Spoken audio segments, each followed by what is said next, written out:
Hola, muy buenas noches. Bienvenidas, bienvenidos. Espero que se escuche bien. Bienvenidas y bienvenidos al primer conversatorio de Dialogando que organizamos las y los autores del libro de Vínculos, Subjetividades y Malestares Contemporáneos, editado en 2020 por Editorial Entre Ideas. Queremos agradecer que nos acompañen en esta inauguración de este ciclo de encuentros que tiene como objetivo abrir un espacio de diálogo entre quienes escribimos y quienes nos leen. Porque para los que escribimos, la escritura es un modo de diálogo. Y el proceso de escritura necesita o culmina, podríamos decir, cuando la obra escrita llega a manos de las y los lectores. Pero en líneas generales, quienes escribimos no tenemos la posibilidad de saber cuál es el impacto, las ideas, los aportes que un texto escrito genera en cada lectora y lector.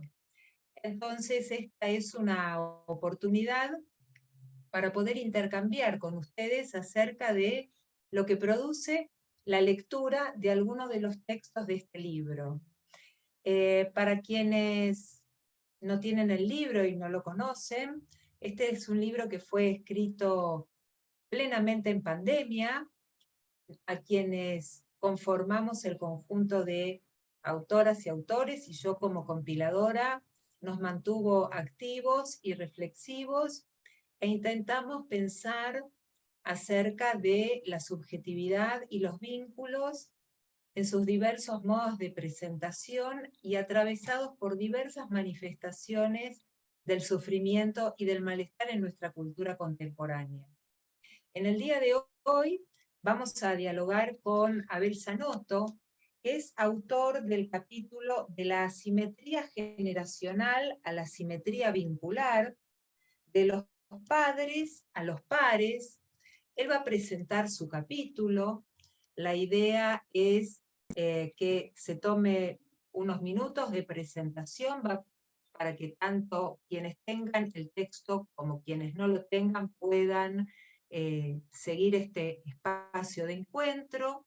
Y luego de la presentación de Abel Zanotto, la idea es abrir un espacio de intercambio, preguntas, comentarios, teniendo como eje que nos nuclea y nos reúne una producción escrita que hoy Abel va a presentar. Yo les quiero contar que Abel Zanotto es licenciado en Psicología en la Universidad de Buenos Aires, licenciado en Sociología, pertenece al área de niñez y adolescencia de la Asociación Escuela Argentina de Psicoterapia para Graduados. También en la misma institución es parte de un colectivo que se denomina Psicoanalistas Dialogando con las Letras, que tiene un ciclo mensual en el que dialogan psicoanalistas y otras personalidades de la cultura sobre textos y otro tipo de obras. Ha realizado varias publicaciones, entre ellas es coeditor del libro Adolescencias Hoy, publicado en 2013, coautor del libro Psicoanálisis y Literatura, publicado por Editorial Vergara en el año 2020. también es coautor de este libro sobre de vínculos, subjetividades y malestares contemporáneos. Bueno, dicho esto, vamos a darle la palabra a Abel Zanotto. Abel, muchas gracias. Y bueno, te escuchamos y la idea es que quienes quieran ir interviniendo en el chat pueden, por supuesto, hacerlo, ir comentando o haciendo preguntas, pero luego de la presentación de Abel, si logramos organizarnos, aparte del chat, creo que vamos a poder habilitar los micrófonos para que podamos intercambiar. Bueno, Abel, todo tuyo. Muchas gracias, Ileana, primero por haberme convocado para escribir un libro que nos ha dado y nos da tantas gratificaciones colectivas y personales. Y bueno, para inaugurar este ciclo de conversatorios, así que también quiero agradecerles a quienes hoy nos acompañan desde los cuadraditos, como se dice. Voy a hacer un resumen más o menos general de mi artículo y si hay tiempo, me gustaría agregar algunas ideas últimas que he estado trabajando. Como comentó Ileana, el capítulo se llama De la asimetría generacional a la asimetría vincular de los padres a los pares. Y en estos juegos tipográficos que nos gusta hacer a algunos psicoanalistas, la palabra padres, el significante padres, tiene la D entre paréntesis. Bueno, si da el tiempo, hablaré sobre 6 ejes que más o menos han estructurado mi capítulo, ¿no? El primer eje es el deshacimiento de las autoridades parentales. Y voy a comenzar citando 2 autores literarios. En 1587, en Romeo y Julieta, Shakespeare dice: la sangre joven no obedece a mandato viejo. Años después, muchos años después, en 1946, Borges escribe un cuento mínimo pero admirable de él que se llama Del rigor de la ciencia. Es un cuento que lo conocí a través de la colega Mariana Witkinski, que dice más o menos así: en aquel imperio, dice Borges, se logró tal perfección que el mapa de una provincia ocupaba toda una ciudad y el mapa del imperio toda una provincia. Con el tiempo, los colegios de cartógrafos levantaron un mapa que tenía el tamaño del imperio.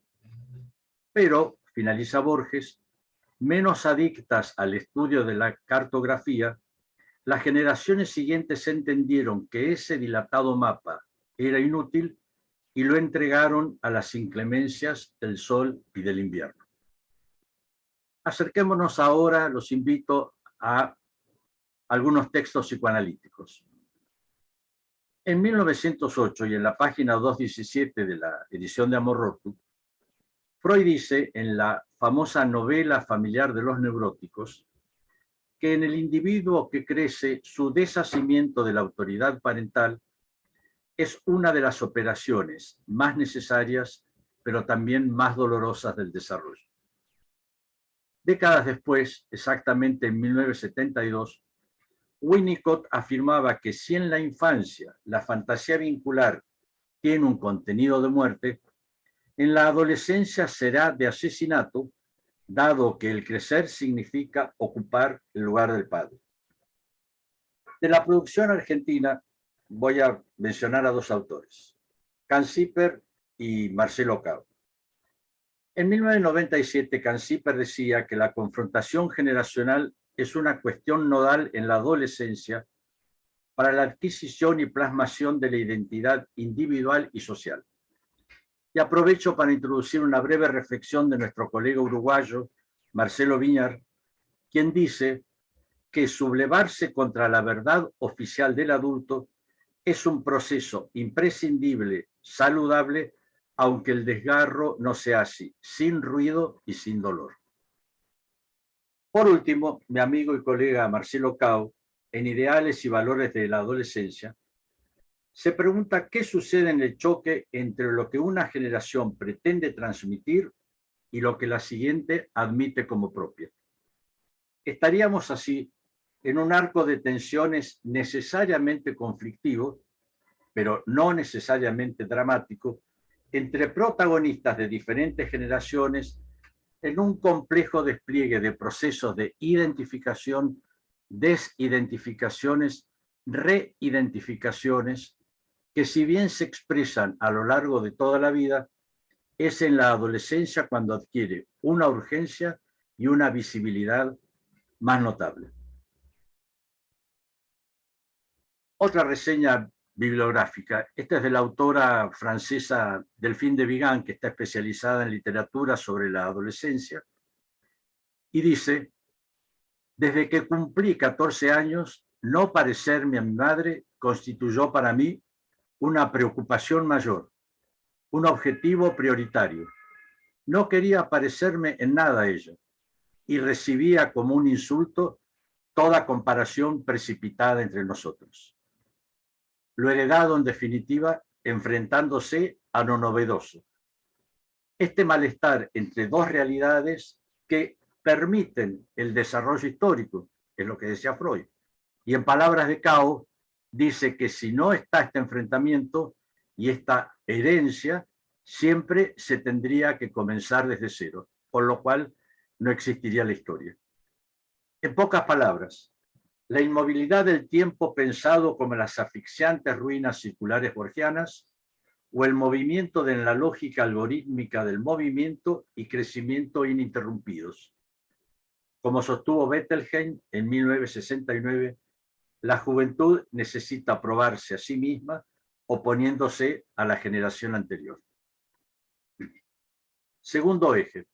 Acá entramos en un concepto un poco más discutido y polémico, que es el uso del concepto generación. Algunos autores de las ciencias sociales están preocupados para ampliar el concepto generación y liberarlo de la asociación casi automática que existe entre juventud y nuevas generaciones. Por ejemplo, algunos representantes de la sociología clásica subrayaban el valor del concepto de generación diciendo que explicaban los movimientos históricos. Algunos decían que se sucedían prolijamente, pero es interesante lo que señalaba Ortega y Gasset, no necesariamente un sociólogo, que siempre decía que las generaciones no se suceden prolijamente, sino que a veces hay varias actuando al mismo tiempo. O sea, los mismos temas, pero en diferentes edades y, por supuesto, con adjudicaciones diferentes de sentido. Hay otros autores, uno de ellos dice que si el ser humano avanza más rápidamente que las agujas del reloj, debemos hablar de grupos de intereses efímeros, poco duraderos y no de generaciones. ¿Qué pasa? Todo sucede tan rápido, dice este autor, que las costumbres ya no se arraigan como en los viejos tiempos, pues el paradigma triunfante se estructura en un fuerte cuestionamiento al autoritarismo paternalista. Bajo este etos, dice Ballardini, el papel de la autoridad circula, se horizontaliza y en algunos casos se disuelve. Esta es una modalidad posmoderna de los vínculos, que contrasta con la estabilidad, obediencia y respeto por las jerarquías que caracterizaban el capitalismo clásico. Tal vez un fenómeno de los precipitados, ¿no?, de estos fenómenos, puede ser, como decía, el cuestionamiento al concepto clásico de generación, pero es verdad que todavía sigue vigente. Todos hemos escuchado hablar de los centennials, de los millennials, de la generación X, Z, Y, Einstein, etc. Y dice Schuchmann que más que generaciones debemos hablar de carácter actitudinales, que se presenta en personas de 20, 45 y 80 años. Permítanme un breve ejemplo de la vida cotidiana y contemporánea. La compra compulsiva de figuritas del Mundial que están destinadas a un público infantil, pero que es arrebatado por adultos jóvenes de alrededor de 30 años, que tienen el dinero suficiente, como para comprar y llenar álbumes compulsivamente. Acá vemos cómo un producto específicamente limitado o pensado para el público infantil es utilizado por otras generaciones. Tercer eje, la polisemia de la expresión autoridad parental.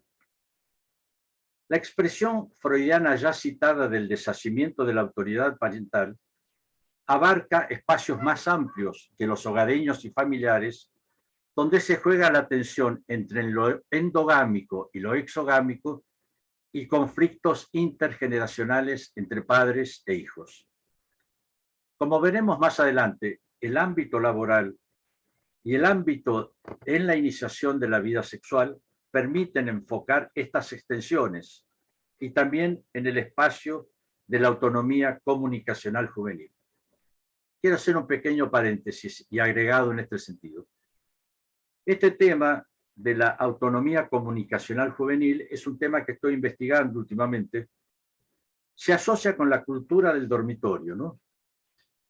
En la intimidad y soledad del cuarto y con las puertas cerradas a la mirada parental, el joven de determinado contexto socioeconómico se conecta con aparatos propios y personales con quien desee, a cualquier hora del día y de la noche, y en cualquier parte del mundo, borrándose las nociones clásicas de tiempo, espacio y secuencias. El artefacto de comunicación que antes era familiar, recordemos el teléfono privado, ¿no? El teléfono fijo, ahora es personal y privado, y no comunitario o familiar. ¿Qué característica tiene? Que hay una diferenciación generacional en la distinción entre el mundo virtual y el mundo presencial por parte de los adultos, pero hay una juxtaposición e indiferenciación de los mismos por parte de las generaciones juveniles.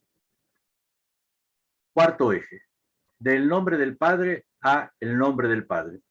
Nombre del padre en la primera parte del sintagma está escrito con mayúscula y en la segunda parte con minúscula.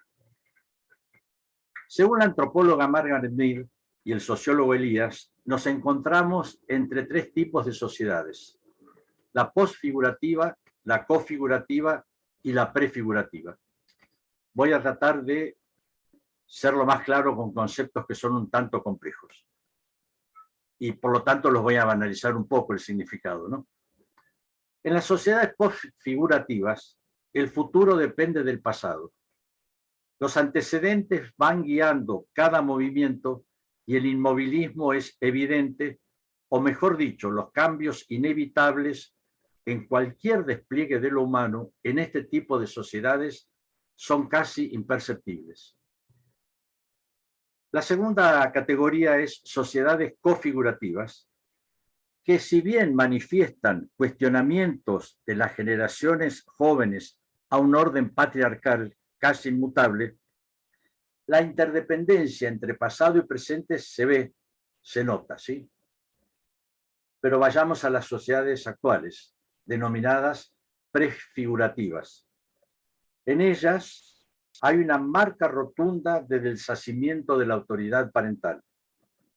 Es el reinado de los adolescentes en los extramuros hogareños, porque sobre todo en los espacios de las sociedades complejas, como sostenía el psicoanalista ecuatoriano Castelmovo, son empujados hacia afuera para ser diferentes. El conocimiento, y en especial en el área de las ciencias de la informática, se transmite horizontalmente entre jóvenes y hacia arriba en relación a los adultos. Para Margaret Mead, esta transmisión del saber invertida en relación a las transmisiones tradicionales es la forma más enfática de las rupturas generacionales. Breve explicación. Las generaciones actuales son dueñas de la experiencia, de la experticia, del know-how informático. Las generaciones adultas, lo único que podemos hacer es seguirlas. Es famosa la escena en la que un papá o un abuelo le pregunta a un chico: ¿y cómo hago con esto? Y muchas veces esto se enfrenta con la impaciencia de las generaciones jóvenes. Ahora, ¿qué característica tiene la transmisión de estos conocimientos? Es vertical. pero no en el sentido de las sociedades tradicionales de adultos a jóvenes, sino vertical ascendente, de los jóvenes a los adultos. Y es esta característica para Margaret Mead la principal, la forma más enfática, como dije, de las rupturas generacionales. Ahora, en presencia entonces ¿de qué estamos? De un adolescente que es el modelo que semantiza la realidad. ¿Qué quiere decir esto? El adolescente descifra la realidad, la interpreta según los códigos, le otorga un sentido, la traduce en acciones y obliga a otras generaciones a adoptar esas significaciones, lo cual confirma la hipótesis del borramiento de las generaciones. El psicoanalista francés Racial, que el mundo socializado está concebido a la medida del adulto y que el niño debe mirar para arriba permanentemente. Pero se pregunta qué pasa en ese mundo cuando llega la adolescencia. Dice, los cambios sociales han sido y son tan vertiginosos que el adolescente se convierte en tanto o más grande que los padres. Y constatar esto puede tener, dice Racial, un efecto catastrófico para algunos adultos. Profunda herida narcisista en los adultos. De la asimetría y la verticalidad intergeneracional a la simetría vincular intra e intergeneracional. Y acá me parece que surge una pregunta inevitable. ¿Estamos en presencia de una torsión que va de los padres a los pares, como me pregunto en el título? La difundida construcción psicoanalítica de el nombre del padre con mayúsculas debe reinscribirse con el nombre del padre, o sea, de la letra mayúscula a la letra minúscula. ¿Estaríamos habitando el imperio de los pares e iguales, aun cuando seamos impares y distintos? Quinto eje. ¿Cuándo se es adulto? La intermediación de los iniciadores.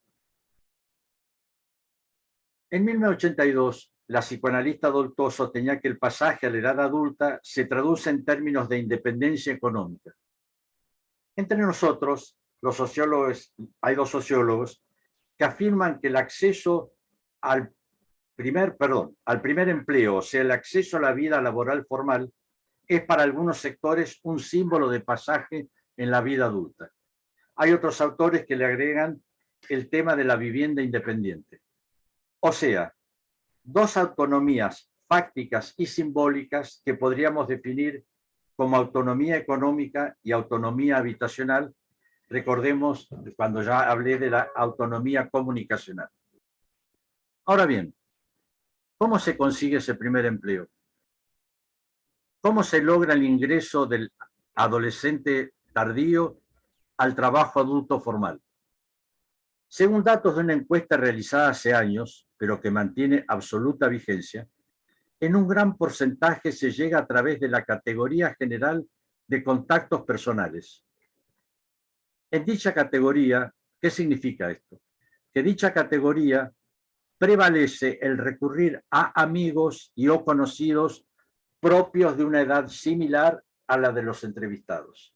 O sea que aquí el iniciador laboral es alguien de la misma edad, rompiendo el esquema clásico del capitalismo, donde el iniciador laboral era un adulto joven experimentado que introducía al joven al mundo laboral.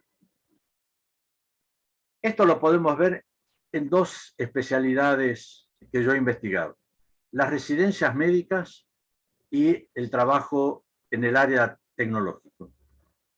En las residencias médicas, residencias y concurrencias médicas, ¿no? En las residencias médicas, el joven médico egresado ingresa en un sistema hospitalario de formación donde el iniciador en el conocimiento de posgrado en general es un adulto jefe del servicio. En el mundo de las residencias, que como todos sabemos son gratuitas y los residentes deben conseguir trabajos fuera del horario hospitalario, los trabajos son conseguidos en general por un colega o un compañero de cursada, con lo cual el iniciador laboral en el área de las concurrencias es un par. Recordemos que en el área de las residencias es un adulto. Esta similitud de par-par se ve también en las ciencias informáticas. El iniciador laboral en el trabajo informático en general es un compañero de estudios, por lo menos en los primeros momentos del trabajo tecnológico. Por lo cual acá también vemos que se rompe la estructura del adulto introduciendo al joven al mercado laboral por una estructura en la que un par introduce a otro par. A la figura del iniciador laboral encontramos también la figura del iniciador sexual. Les voy a dar algunos ejemplos clásicos artísticos, ¿no? Cinematográfico en este caso. La película nacional Miss Mary retrata a una familia de la oligarquía agropecuaria durante las primeras décadas del siglo XX. En una escena, el joven heredero es llevado por un tío para que debute con la profesional del pueblo. Acá el iniciador sexual es un adulto iniciando en la vida sexual a un adolescente, a un joven. Segundo ejemplo, en este caso literario. El protagonista de la novela Los pacientes del doctor García, de la novelista española Grandes, Almudena Grandes, dice: para el 14 de abril de 1931, yo era el único de mis amigos que conservaba la virginidad. No tenía hermanos mayores, ni padrinos, ni tíos que me llevaran de putas.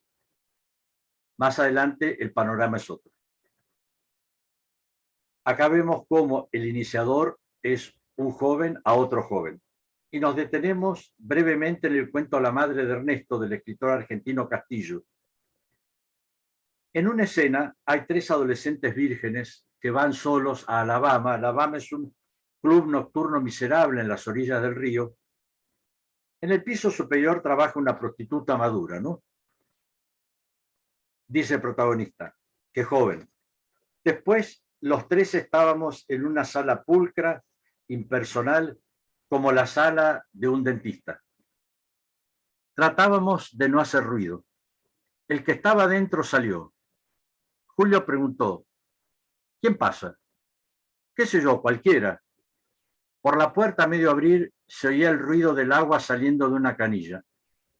Después, un silencio y una luz que nos dio en la cara. La puerta acababa de abrirse del todo. Allí estaba ella. La mujer era rubia, rubia y amplia. Sonreía. Bueno, era como una orden pegajosa y caliente. Tal vez fue por eso que los 3 juntos saltamos, pero Julio se adelantó resuelto y murmuró: voy yo. De los testimonios informales y exploratorios sobre este tema, puede consignarse que de los varones jóvenes heterosexuales que yo entrevisté sobre este tema, solo uno se inició con una profesional, siendo acompañado por un familiar mayor. El resto mencionó que tuvo su primera relación sexual con su pareja estable y o con amigos, amigas en este caso, ¿no? Una situación, esta última, que tal vez obligaría, a redefinir el significante amistad. Esto se ve en la 3ª temporada de la recordada serie española Merlí. Oksana le dice a Joan: no somos novios, para agregar: somos solo amigos que tenemos relaciones íntimas. Último eje. De la asimetría a la horizontalidad. A partir de los ejemplos mencionados en el área de las residencias y de las concurrencias médicas y de lo informático, se puede reformular la representación grupo clásica de la adolescencia tardía a partir, como dijimos, de una variación del semblante del iniciador laboral y del iniciador sexual. Esta vincularidad que viró del adulto protector al par protector serían puentes intrageneracionales que funcionarían como un incuestionable indicador de las condiciones contemporáneas del planeta adolescente. Le Breton afirma que cada adolescente se convierte en su propio barquero y decide en soledad acerca del sentido de su existencia, pero necesitando de una mano que acompañe.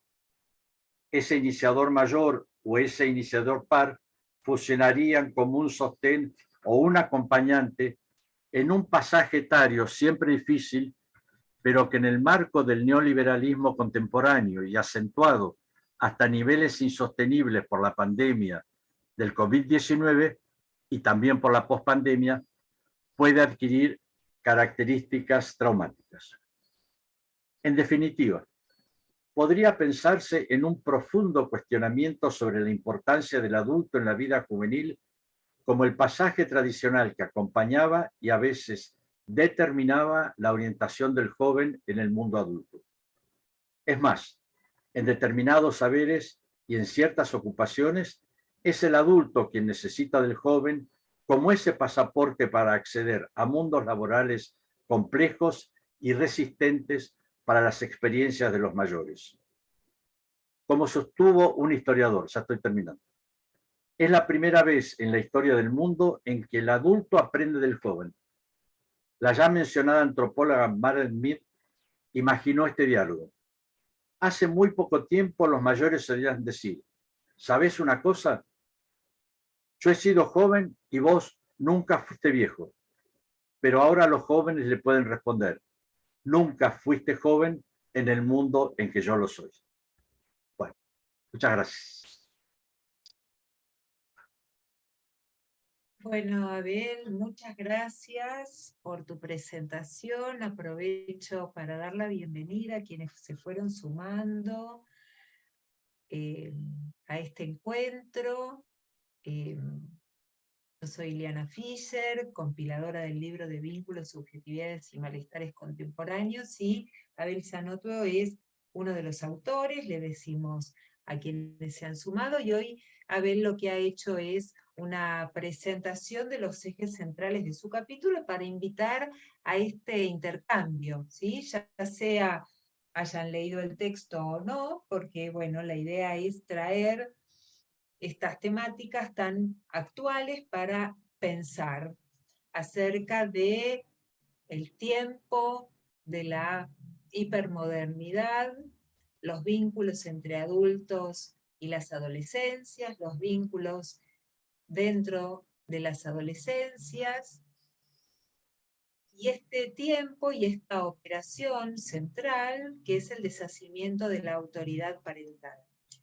La idea ahora es que quienes quieran puedan comentar sus impresiones de la presentación de Abel, hacer preguntas, articulaciones, podemos usar el chat, podemos utilizar los micrófonos, simplemente para que yo les pueda dar la palabra, les pediría que o levanten la mano de una manera así habitual, o para quienes estén acostumbrados puedan usar abajo, donde está la carita, si están usando la computadora, que dice reacciones, puedan levantar la mano virtual, ¿sí? Para quienes quieran participar con el micrófono.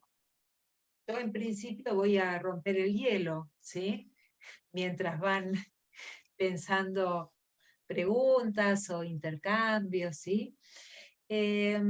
Pensaba algunas cuestiones, ¿no? Pero la primera era, después de todo el desarrollo que vos fuiste haciendo, Abel, respecto de repensar el concepto de generaciones, qué es lo que sucede con la autoridad del padre, ¿no?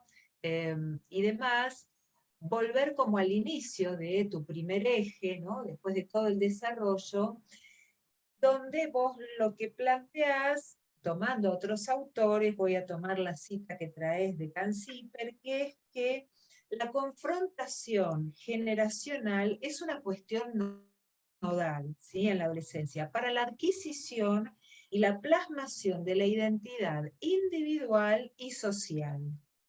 Entonces, a partir de esto que vos traes, me preguntaba, bueno, ¿cómo pensamos la confrontación generacional si el concepto, la idea de generación como grupo etario de manera lineal y sucesiva pareciera que ya carece de cierto sentido, y entonces la idea de generaciones ya no está pensada con la discriminación entre adultos y jóvenes, digamos, sino que es otro el criterio, y vos planteás, bueno, grupo de intereses. Entonces, ¿cómo repensamos a la luz de la hipermodernidad este acto central de confrontación que requiere el adolescente para darle este último trabajo a la adolescencia, ¿no?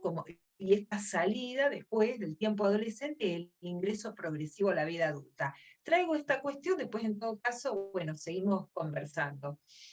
No sé si mientras vos pensás, alguien más tiene ganas de sumar alguna inquietud, alguna pregunta, algún comentario, lo vamos desplegando. Y si no, largamos con esto y vamos viendo. A ver, Carmen, levantaste la manito virtual. Dale. Hola, ¿qué tal? Bueno, buenas tardes.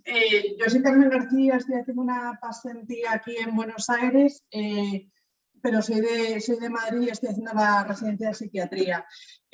Bueno, me parece muy interesante un poco este debate también porque creo que es una manera muy diferente de pensar a lo que estoy acostumbrada en España y la presencia del psicoanálisis. Entonces, yo me he quedado un poco enganchada a lo que has dicho, Abel, sobre el ejemplo del teléfono fijo, ¿no? Del teléfono fijo que había antes y ahora es el tener el móvil en la habitación y esa posibilidad de tener ciertos conocimientos superiores, ¿no? Por parte del adolescente. Entonces, como que yo me preguntaba un poco en la clínica al final, un poco lo que vemos, en qué lugar deja estos conocimientos superiores y este poder técnico y tecnológico al adolescente de cara al adulto y de cara a esta confrontación que es necesaria para poder hacer el proceso de la adolescencia.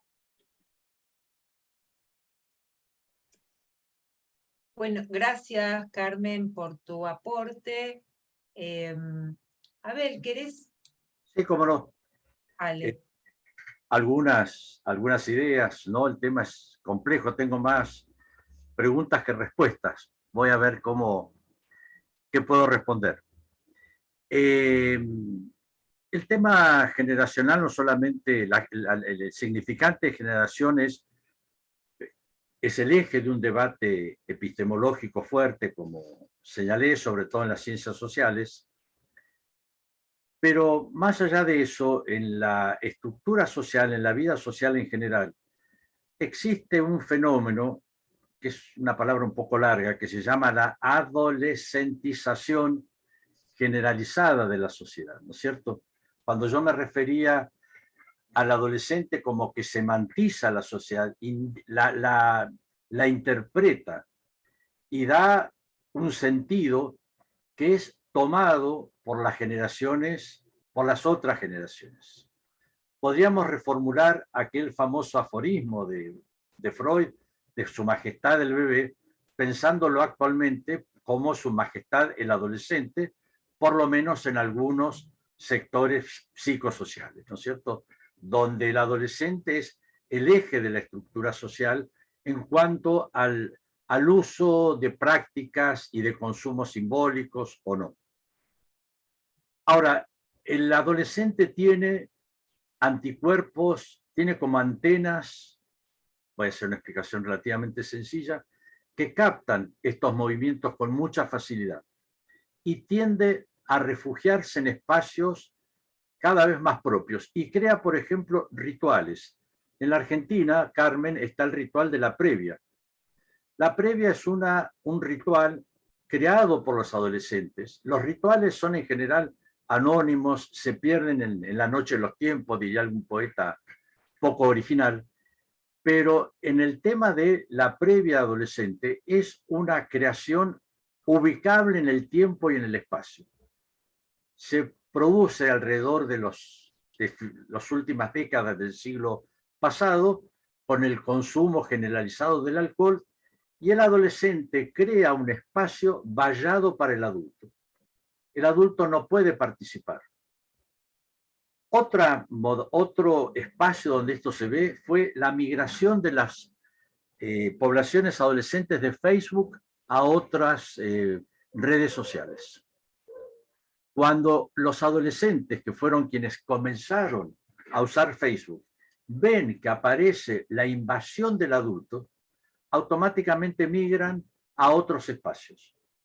Espacios que tienen ciertas características, ¿no? Forman comunidades hermenéuticas, estas redes, caracterizadas por la fugacidad del mensaje y la rapidez del mensaje. Por ejemplo, los mensajes de TikTok duran 1 minuto. Snapchat desaparece de un día para otro, como también las historias de Instagram. Este uso del tiempo también es una característica adolescente. En relación a lo que comentaba Carmen, ¿no? El tema de la autonomía comunicacional es muy interesante porque el teléfono fijo figuraba en un lugar central en general de la casa, el living, por ejemplo. Sonaba el teléfono, la mamá o el papá levantaban, preguntaban sí, ¿quién le habla? Y le decían, fulanito, te llama sutanito. Con lo cual, el adulto, progenitor en general, tenía un conocimiento de la red comunicacional, con quién estaban sus hijos, con quién hablaban sus hijos. La aparatología propia, personal, y la denominada cultura de la habitación autonomiza al adolescente y al niño, ¿no?, de estos espacios. Los adultos ya no sabemos con quiénes se comunican, ni en qué momento ni cuándo.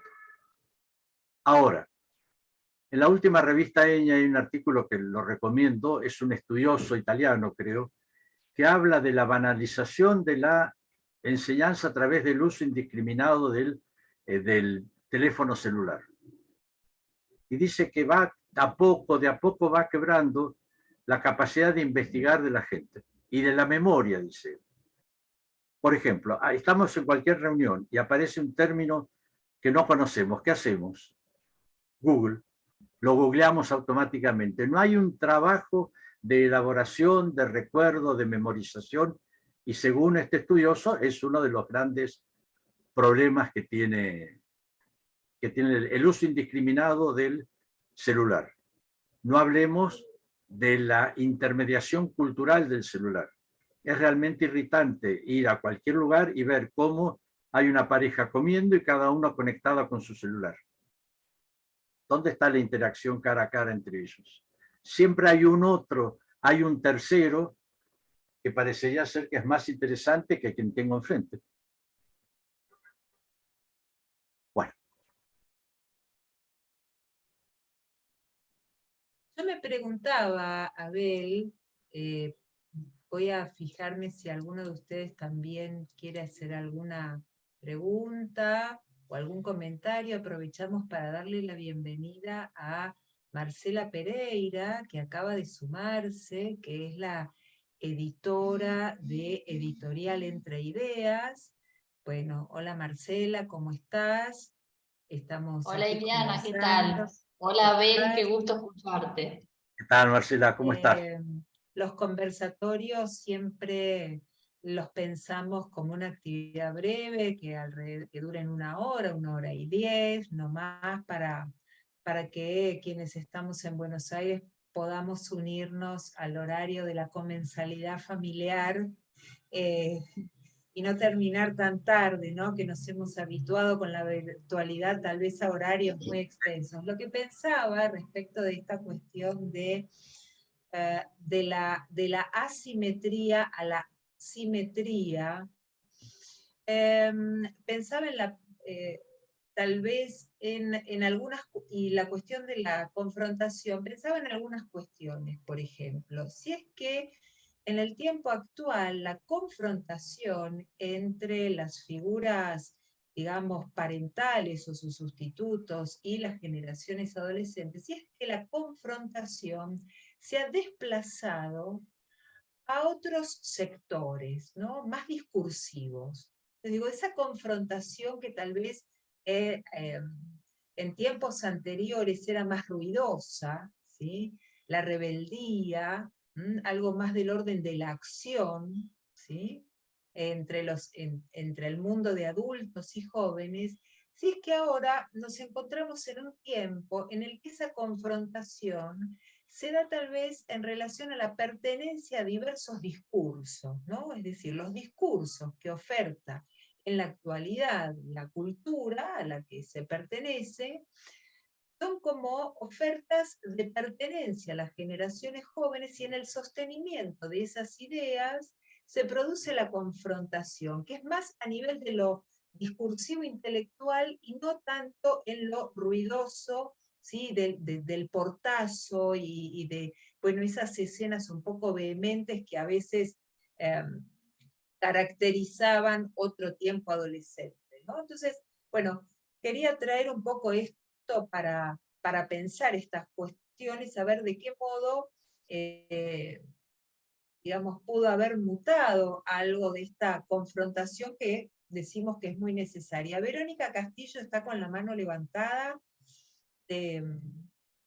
desmuteate y te escuchamos. Hola, ¿qué tal? Gracias. Nada, era hacer un par había escrito un par de cosas así tal vez medias salteadas, pero que tenían que ver después con lo que ustedes mismos dijeron, ¿no? Y que me parece que la búsqueda, la necesidad de asimetría, las adolescencias la siguen necesitando en relación, no solamente para diferenciarse, sino para que haya un adulto que pueda alojar y sostener amorosamente esas confrontaciones, ¿no? ¿Qué pasa cuando ese adulto se pone a la par o cuando ese adulto se pone en un nivel tan rígido donde no puede alojar amorosamente la confrontación sin perder la simetría y el lugar de adulto, no haciéndose par de, ¿no? Eso por un lado. Por otro lado, en cuanto a los ritos, que Abel hablaba de uno que no me acuerdo cuál dijo, yo me acordaba de la previa, y yo me acordaba por mi hija que está en quinto año, el UPD. El UPD es más moderno que la previa todavía, ¿no? El último primer día, ¿no? El último primer día, que eso también fue como, mi hija que ahora tiene 24 años, creo que fue un par de años antes que ella estuviera quinto año, que empecé el UPD y uno ni sabía lo que era el UPD, ¿no? Digo, eso también es otro de estos ritos. Y por otro lado pensaba en esta capacidad de simultaneidad, que a veces que ellos tienen como que pueden hacer 3, 5 cosas al mismo tiempo y no sé, nosotros tal vez no sé si tanto, pero mucho ligado a lo tecnológico, a lo digital, ¿no? Al uso de la tecnología. Y con respecto a la pandemia, me llegó mucho una de las cosas que dijiste, Abel, también, porque es una de las cosas que yo soy profe de nivel superior, además de psicopedagoga, nos pasaba mucho los primeros años, los 2 primeros años de que tuvimos que pasar a virtualidad en educación, digamos, y quienes trabajábamos con adolescentes y adultos, esta cuestión me pareció muy interesante como fenómeno, quien lo pudo tomar, este cambio de roles, ¿no? Y sacar del estereotipo del adolescente que nada le importa, que es un vago y que está en una edad donde a un adolescente que yo escuchaba a los profesores de mi hija, que estaba en tercer y cuarto año, que los alumnos le enseñaban cómo usar el Zoom, los alumnos le enseñaban cuando no se podía desmutear, o sea, este adolescente que en teoría estaba estereotípicamente desanimado, con ganas nada más que de hacer lío y qué sé yo, cuando el docente le decía, mira, no sé cómo, me enseñan, me ayudan, buscamos juntos qué plataformas se pueden usar o qué aplicaciones se pueden usar para dar clase, y ahí había una cuestión de el cambio entre el saber y el no saber, ¿no? Quién tenía ciertos saberes y quiénes no, y quiénes tenía otros saberes, y se creaba como una comunidad de enseñante-aprendizaje, de enseñante y aprendiz, donde los roles podían ir como mutando. Y esto me parece que quien lo pudo aprovechar, o quien lo pudo hacer beneficioso, creo que hubo un aprendizaje interesante desde ese lugar. Y tampoco se perdía la simetría, porque no es que no se perdía ni la autoridad docente, bien habida, o sea, no era desde ese lugar. Pero tal vez sí desde un compromiso del adolescente, digamos, en esa situación. Nada, eran comentarios así que quería compartir. Voy a ver si puedo juntar las dos reflexiones. Pensemos en el mundo de los influencers, que tienen tanto peso y tanto espacio en la vida del adolescente. Si yo repito o les pido a ustedes que den el nombre de algún influencer adolescente importante o infantil, hay influencers de 10 años que tienen millones de seguidores, no creo que pudiéramos dar un solo nombre. Si yo les pregunto, o me pregunto también, ¿no? Alguno de los jóvenes raperos, pensando en lo que decía Ileana, ¿no? Que tienen un culto a cierta música que se rige bajo la estructura del autodidactismo. Yo cuando descubrí a estos jóvenes raperos fue un invierno en Mar del Plata, veo debajo ahí de la Rambla, un grupo de adolescentes, era la noche, que estaban como en un enfrentamiento de unos contra otros, con un cierto aire musical, y mi interpretación adulta fue, pero esto es como una payada, tratando de entenderlo en la lógica cultural mía. Y pregunto a uno de los chicos y me dice que no, que es rap, que es un sistema de confrontación intrageneracional. Y le pregunté ingenuamente, ¿y dónde se aprende esto?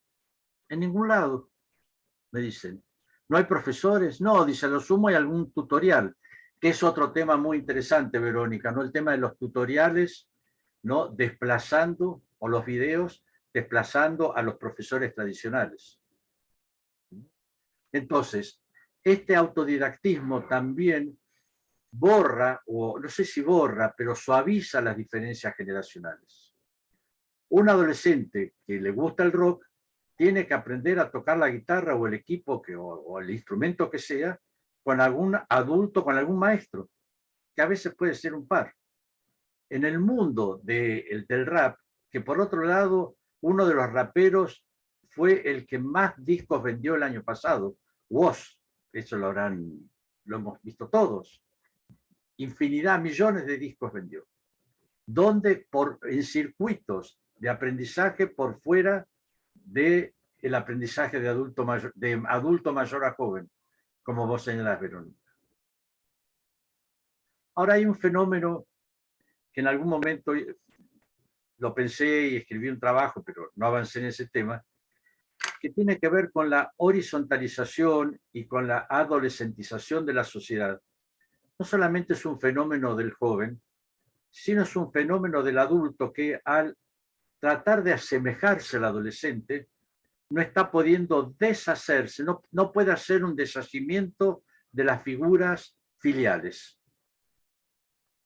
Acá existe un fenómeno dialéctico.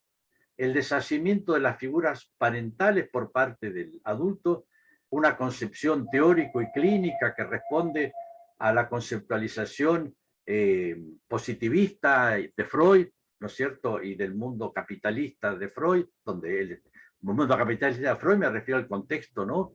Socioeconómico en el que él estudió, la familia nuclear, heteronormativa y demás, ¿no? Y donde era impensable un deshacimiento de los padres hacia las figuras filiales. Todos tenemos en nuestra clínica padres de adolescentes de 25 años que hablan de mi hijito, o los amiguitos de mi hija de 30. ¿No? Ahí también es un fenómeno a estudiar. Bueno, eso me hace acordar un poco, Abel, y bueno, y vamos, me parece, a tomarnos estos minutos, y creo que ya podemos ir cerrando. La idea, decidimos hacerlo por Zoom, pero la idea era seguir un poco el formato de este tiempo de Instagram, que es alrededor de 1 hora.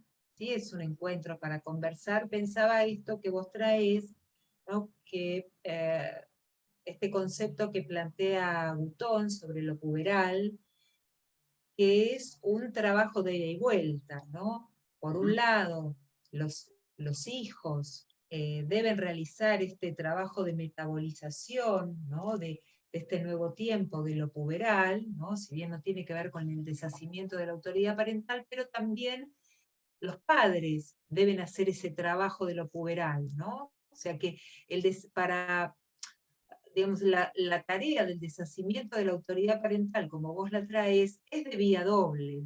Por un lado, los hijos deben desasirse de los ideales parentales, pero también los padres deben dejarse, ¿no? Deben dejarse soltar, y soltarse a su vez de los hijos, ¿no? Bueno, Abel, te agradecemos muchísimo tu presentación, estos ejes con los que vos estructuraste tu texto, que en el libro se denomina de la simetría generacional a la simetría vincular, de los padres a los pares. Agradecemos a Marcela Pereira como editora de Entre Ideas y a todos ustedes. Como les decía, con este conversatorio celebramos la tercera edición de este libro, que pueden, por supuesto, consultar la página que ahora Marcela va a escribir en el chat, que es la web de Entre Ideas, a la que ustedes pueden acercarse, y ya les contamos que en noviembre tenemos nuestro próximo conversatorio, es que parecía una clase, ¿no? Casi como un conservatorio de música, un conservatorio de psicoanálisis. Entonces, en noviembre, pero un día miércoles, creo que es el 9 de noviembre, igual lo van a recibir por mail. Si ustedes llegaron hasta acá por mail, lo recibirán por mail, y si no, se contactarán por Instagram. Yo lo pongo en mi Instagram. Ese miércoles también, 9 de noviembre a las 20 horas, Marcelo Luis Cao, otro de los autores del libro, va a presentar su capítulo que se denomina Psiquismos en Red, Crisis y Apuntalamiento en la Vincularidad. Él va a plantear en su conversatorio un mini taller de cómo pensar la constitución de la subjetividad desde la perspectiva de la intersubjetividad, con los aportes de René Caes. Por eso invitamos a la lectura de su texto y a concurrir, si no, aquí, para conocerlo a Marcelo, dialogar con él y demás. Y así iremos haciendo otros encuentros con otros autores que conforman este libro. Tenemos el gusto de contarla a Janine Puget, que bueno, lamentablemente falleció unos días después de la presentación del libro, Jorge Luis Canti, Silvina Ferreira dos Santos, Beatriz Janín, también es autora del libro, Ezequiel Jaroslavsky, Facundo Blechler, Irene Meller, bueno, quien les habla, ¿sí? Y Gloria Badi. Todos nosotros conformamos este colectivo de vínculos, subjetividades y malestares contemporáneos. Siendo las 21:01, agradecemos a cada uno de ustedes y los invitamos a encontrarnos nuevamente en noviembre. Seguramente este conversatorio se va a subir en algún momento a algún canal de YouTube, pero no va a ser inmediatamente. Les vamos a ir contando por mail, o seguramente en alguna red social se van a enterar para que puedan tomar nota si hay algo que tenían ganas de tomar nota y quedó pendiente, ¿sí? Perdón, querría, si no es molestia, poner mi mail por si a alguien le interesa. Sí, claro, por supuesto, Abel, claro que sí. Claro que sí. Segundito. Ponelo en el chat, así compartimos tu mail. Ahí está, sanotoabel@gmail.com. ¿Sí? Bueno, podemos desmutearnos y hacer un aplauso para nuestro querido Abel, que bueno, hizo una hermosa presentación. Muchas gracias. Muchas gracias. También a ustedes. Bueno.